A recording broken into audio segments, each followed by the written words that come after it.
Good morning, my dear students. Welcome to your EVS class. Hope you all have read those 2 pages which I asked you to read in the previous video. As we started with our chapter number 4, our body, bones and muscles, and I asked you to read 2 pages 23 and 24. Now we will move further to the other topics. Today we will know about joint. Earlier we discussed what are bones, what are muscles. Now we will know what are joints. A joint is a place where two bones meet. Where two bones meet.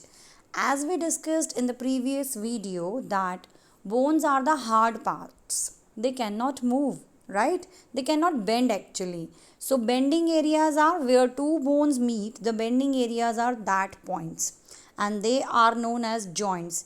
Just check whether you can move and bend your fingers or not. Yes, you can. Whether you can move your elbow. Elbow is also a joint. So joints, what is the purpose of having joints in our body? Joints help us to move, bend or twist. To move, bend or twist. Otherwise it won't be possible because bones are so hard.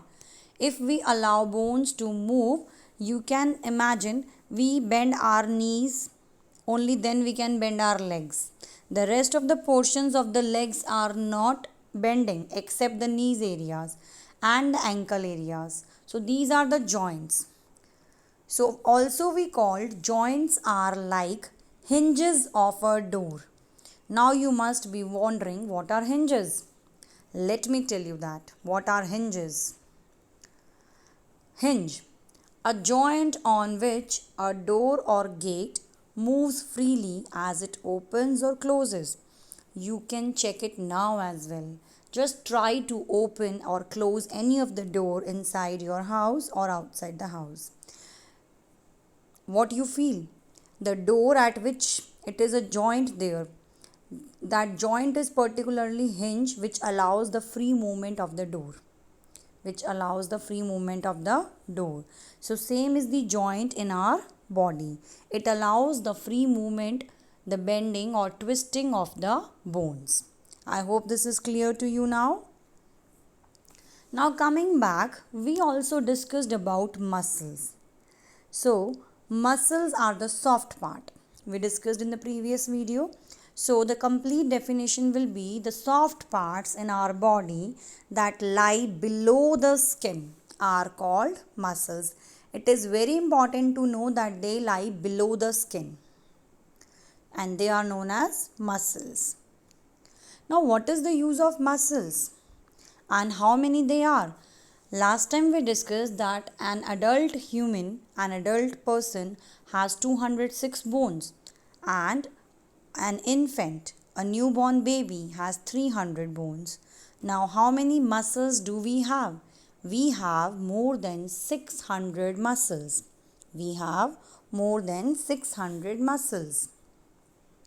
And what they do? They help us to maintain good posture. They help us so that we can sit, walk, jump, write, eat, whatever the actions we are doing in our routine life, it is because of these muscles. So these muscles help us to do so many activities by maintaining good posture. Now the question arises, what is posture? What we mean by posture?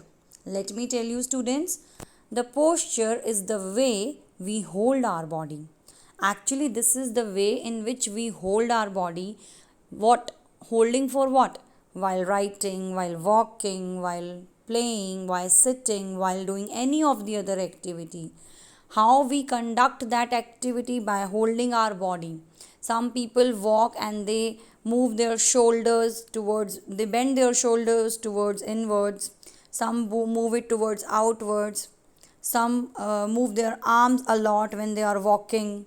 So this is what? This is their posture. Some sit straight always. Usually I always ask in my class to my students, sit straight. No bending of your back. This is what? Maintaining a good posture. That is very, very important. So posture is the way we hold our body while walking, sitting, writing, or doing any other activity. Now the question comes, we have discussed about what are bones, what are muscles, how many bones or muscles we have, and what are their functions. Now the question arises, how to keep our bones and muscles healthy? How can we keep them healthy? Yes, we do have its answer as well. First is, eat the right food including all nutrients in our diet. In all nutrients in our diet means we should have green vegetables, fruits, salad, banana, milk. They are actually good source of so many nutrients together. Nutrients, you people understand? Why do we eat food? To grow, to get energy, and that energy comes from different kind of nutrients provided in the food, and that nutrients must be in the right proportion.